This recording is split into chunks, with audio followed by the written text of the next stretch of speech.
What's up, everybody? Welcome to an off-season edition of the walkthrough with me, Jamie Hoyle. It's been a while, a long while, probably since before the draft.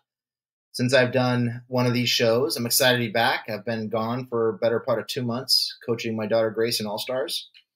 Had a great season, and now we're back and ready to get ready for the Chargers season. So, as you can see from the title of this show, we're going to be delving into some defensive battles at camp, defensive position battles at camp, I should say. And we're going to be talking about a few groups in particular. The group that we're going to start with is the interior defensive line group. We're going to talk a little bit about, not so much about the guys who we think are more or less already locks to make the roster, but the guys who are battling for spots on the team. Historically, the Chargers have carried 60 interior defensive linemen. Will they do that again? We don't really know what Harbaugh and Ortiz will do.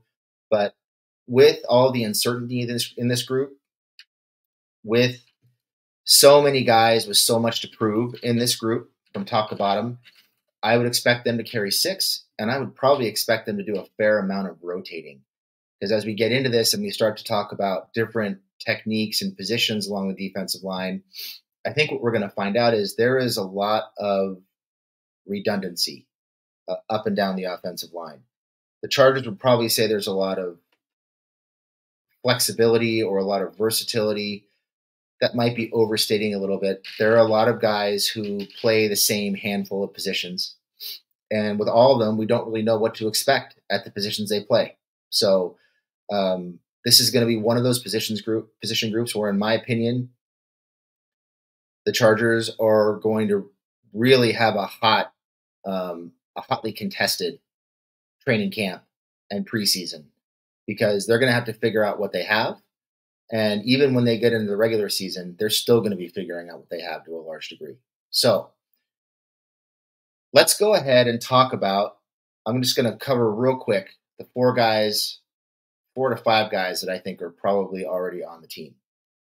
Just based on things that Jim Harbaugh has been saying coming out of minicamp back in May and June, and what we know about the position group as it stands.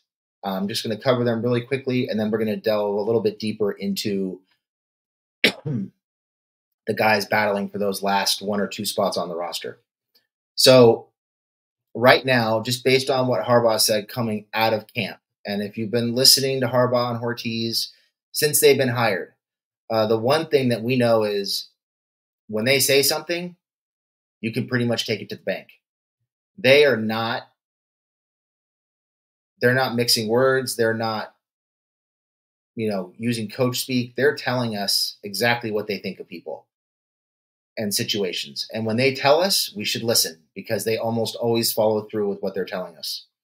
So right now, just based on what Coach Harbaugh said about the team, the defensive line in particular, coming out of minicamp, I think there are 4 guys that are pretty much shoo-ins to make this roster unless they just have horrible training camps and preseasons. And those guys right now, in my opinion, are Poona Ford, Tito Ogbonnia, Morgan Fox, and Scott Matlock.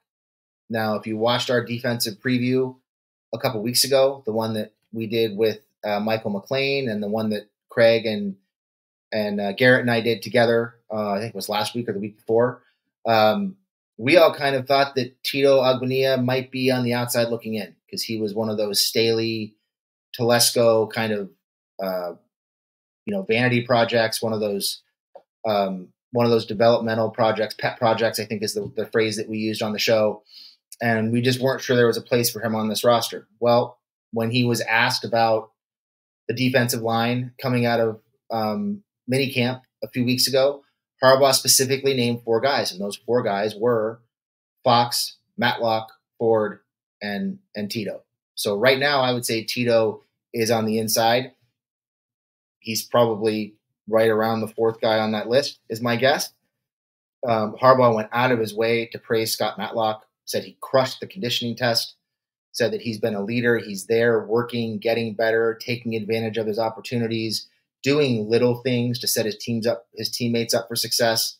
take it with a grain of salt. Harbaugh talked about how after Matlock worked out in the morning at one of the mini camp sessions, he noticed the dirt was soft and he went around patting down the dirt, making the surface tighter and harder for the next group to come through so they could have a better workout.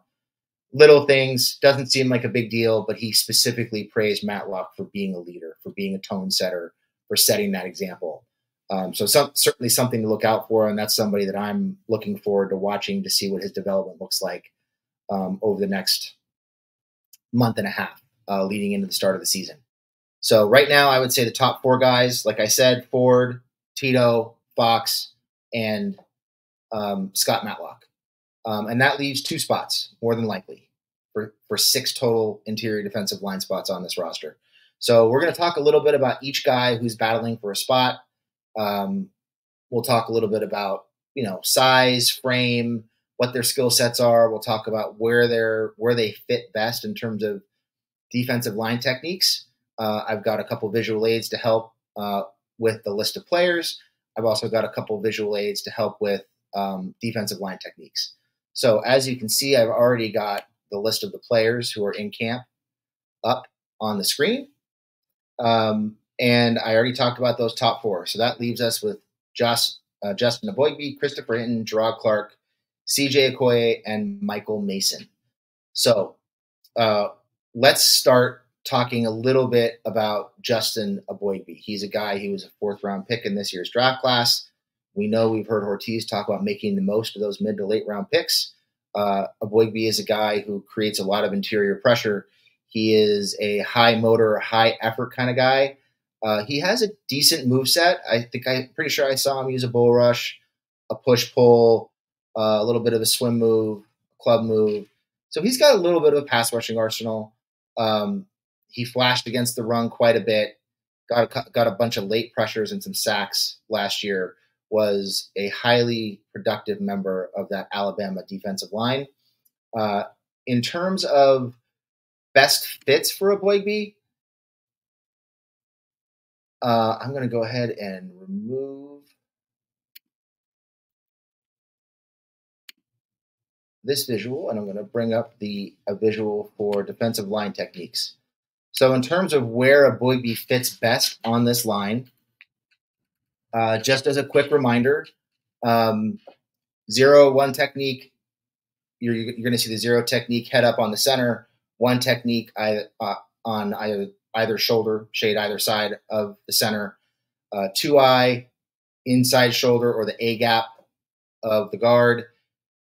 2 technique is head up on the guard, 3 technique over the outside shoulder of the guard, 4-eye, inside shoulder of the tackle, 5 head up on the tackle. 4 head up on the tackle, 5 outside shoulder of the tackle. So gap to gap, you're looking at really, either head up on the center, A gap with 1 or 2-eye, 3 and 4-eye are in the B gap, 5 is in the C gap. So those are the positions. That's where those players line up. In terms of Eboigbe, kind of an interesting fit. He played up and down that Alabama defensive line.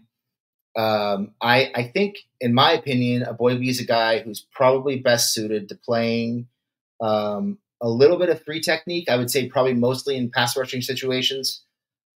He is also very well suited to playing 4-eye, 4 technique, and 5 technique. I think you're going to see probably more of him at 4-eye, so on that inside shoulder in the B gap of the tackle, 4 head up on the tackle, or 5 in the C gap or the outside shoulder of the tackle. I think that's where you're mostly going to see Eboigbe. You might see him at some 3 technique.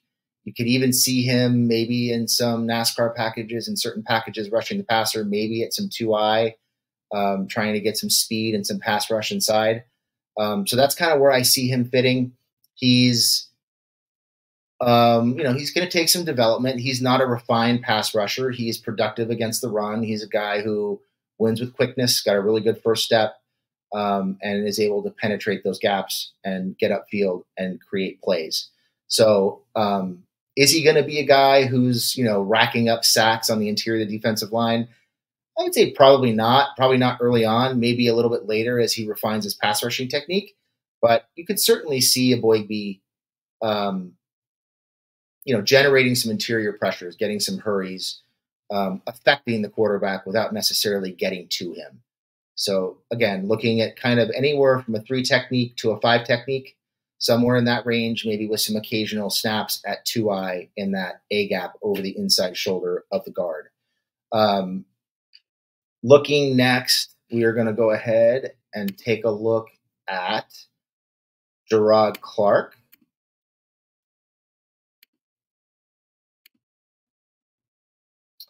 So Gerard Clark, in my opinion, is really the only true nose tackle on this defensive line. I think he plays at around 330, 335. He's certainly the largest, the beefiest tackle on this defensive line. And for a defense that I think is really going to value stopping the run and controlling the line of scrimmage, he seems like a guy who should be a good fit, even though he's probably really only a 1 to 2 down defensive tackle, which kind of limits him a little bit. Clark is a guy who, I think you could see grabbing a 4th or 5th spot on this line. I'm sorry, a 5th or 6th spot on this line, and getting into the mix as a nose tackle, certainly on first down and some second and long type situations. But he'll more than likely come off the field in pass rushing situations. Clark is a guy who I think is really a 0 or a 1 technique. With some development and some good coaching in the right situations, you could possibly see him move down the line a little bit, play that 2-eye position, which again, just so we can see it and we have a good visual, that 2-eye position is over the inside shoulder of the guard in the A gap. As the line moves around and adjusts based on the alignment of the offensive line, you could see him move a little bit. I wouldn't see him move too much past the 2-eye. I think he's mostly going to be limited to 0 and 1 technique, but maybe some 2-eye in certain situations on early downs if they're looking to stop the run. And that is kind of what I see for Gerard Clark. As you continue to look at this group, we can talk next about Christopher Hinton. And Hinton is a guy who is entering his 3rd season in the NFL with the Chargers. He's played 7 games over the last 2 years. He's the only guy in this group with any, at least at the back end of the group, with any kind of NFL production under his belt. I think he's had 11 tackles in 7 games. Most of those were assists, not even solo tackles. Has not gotten to the quarterback yet. Is not really a pass rushing guy. He is, if you're a new head coach trying to build a program based on effort and putting the team first, and just really bringing that kind of lunch pail mentality, Hinton is a guy who you could possibly see sneaking in as the 6th defensive lineman. What does he really offer? Where does he fit? In my opinion, I think Hinton he's somewhere between a 4-eye and a 5 technique. So you're talking about lining up over the inside shoulder of the tackle, right up, head up over the tackle, or on the tackle's outside shoulder, kind of being that run stuffer on the outside. Is he going to get to the quarterback? I don't know. Is he a guy who's going to really provide much inside as you start talking about playing, some 2-eye, some 2 technique, maybe some 3 technique? Possibly. He's another guy who's going to have to be high effort, high motor. Again, kind of that blue collar mentality, which I'm sure Harbaugh is going to value at certain positions, just based on the way he talks about the game and the way he coaches the game and how he won and was successful at Michigan with those kind of blue collar, bring your lunch pail, today you're going to play defensive tackle. Today you're going to play defensive end. We're going to move you up and down the line. Go see what you can give us. Just give us everything you've got. That's kind of, in my opinion, Christopher Hinton, kind of a, medium floor, low ceiling guy. Not a lot of upside. I don't know that the Michigan ties help him much here. I don't know how dynamic he is as a player. I just feel like he's a guy who, some coaches, and certainly Harbaugh is one of those guys, he could just look at and say, that's a football player. and I want a spot for him on my line. And that's how he winds up making this roster if he does. I'm not saying he does, but if he were to, that's I think how that comes to pass. Next, we're going to talk a little bit about Michael Mason, the new defensive lineman from Coastal Carolina. Mason played all over the line in Coastal Carolina. I saw him play some zero technique, some one technique. He definitely played anywhere from 2-eye to 3 technique. I think in the NFL, he's going to be more of a 4-eye, 4 technique, and a 5 technique. You'll probably see him play a lot of 4 technique in this defensive scheme. That's my guess. I think in the right circumstances, maybe playing some 4-eye, maybe playing a little bit of 3 technique, you could see him generate some pass rush. Maybe not necessarily producing in terms of sacks, but certainly pushing the pocket, affecting the quarterback, making the cornerback, maybe moving the quarterback off his spot, or making him speed things up a little bit and get rid of the ball before he wants to, kind of collapsing the pocket, pushing the pocket more so than sacking the quarterback. Mason's a guy I really like. I enjoyed watching his tape. I think there's some upside there. You could certainly see him, playing quite well in this scheme, being, kind of playing 1 to 1.5 gaps, shooting upfield and being disruptive. I think there's some potential for him there. And then finally, CJ Okoye, last year's international signing, going in his second year. He's 6'5", 315, I think. Really didn't play at all last year. Didn't get many opportunities, even with as bad as that defensive line was. And he's a guy who has a long way to go. He was brought in by the previous regime. I know his teammates like him quite a bit. Just haven't seen enough of him on tape outside of a couple preseason games last year to really think that he's got a shot to make this team. My guess is he's probably winds up on the practice squad with another one of these guys. So if we're talking about who makes the team, who those 6 guys are, right now, just based on what Jim Harbaugh said about those top 4 guys on the list, and kind of what we know about what this team needs and how guys were brought in, right now I would lean towards certainly Justin Eboigbe winding up as either the 5th or 6th defensive lineman in this group coming out of camp. As the 4th round pick, he's got that mid-round pedigree. He has some upside. They certainly saw something they liked in him, both as a pass rusher and as a run stuffer. I think he's active. He provides a lot of energy. He creates plays. He affects the quarterback. He creates penetration. Is he going to be a playmaker? Time will tell. But I do think he's going to be disruptive. And I think they can find spots for him to do that and make him, set him up for success. So Eboigbe, I think, winds up probably being the 5th interior defensive lineman in this group. And then for number 6, it kind of comes down to me for Christopher Hinton and Gerard Clark. Hinton, obviously, with the experience, I talked about that kind of blue-collar, lunch pail mentality of doing whatever needs to be done to make the team and to help the team. That's something that I certainly think is going to appeal to Jim Harbaugh. I think it's going to appeal to Jesse Minter.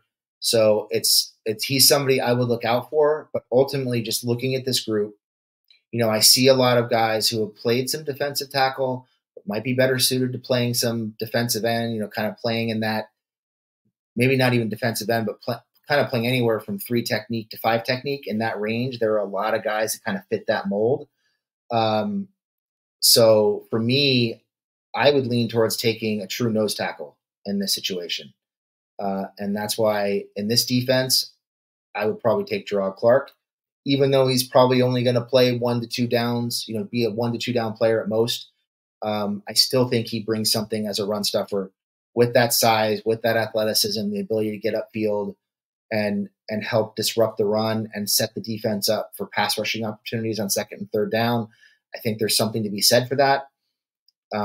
He was a priority free agent for them, undrafted free agent for them last year, and I got to think that Harbaugh's going to see something in him. So right now, my 6 are Morgan Fox, Poona Ford, Tito Ogbonnia, Scott Matlock, Justin Eboigbe, and Gerard Clark. I think Christopher Hinton is right in that mix.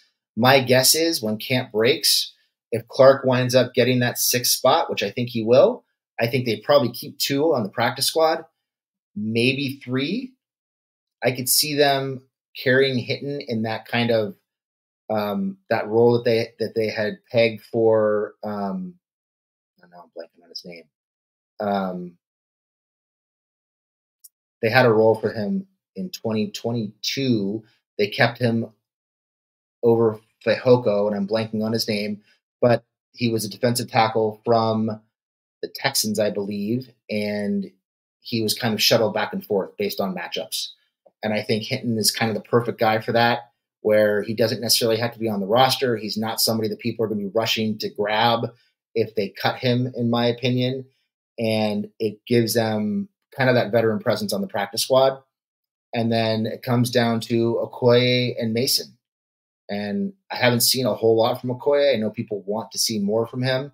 I'm sure he'll get some run in the preseason. Right now, I'd kind of lean towards Mason as that second guy.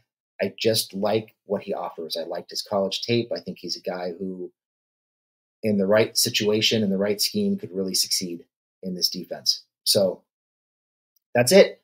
That's my breakdown of the defensive line position battles. I hope you enjoyed it. Please remember to like and subscribe and follow on YouTube and on Twitter and all that good stuff. We are going to be having more of these shows come out. I'm going to be covering defensive position battles. Garrett will be covering offensive position battles. Keep an eye out. I will probably have another show come out in a couple of days. Most likely, I would say probably the cornerback position. So keep an eye out for that. And I will also be covering linebackers and safeties because there are a lot of positions up for grab on this defense. So thank you for joining me. I hope you enjoyed it. I hope it was informative. Again, subscribe, like, follow, all that good stuff on all the social media platforms. We really appreciate the support, and I will see you next time. Thanks, everybody.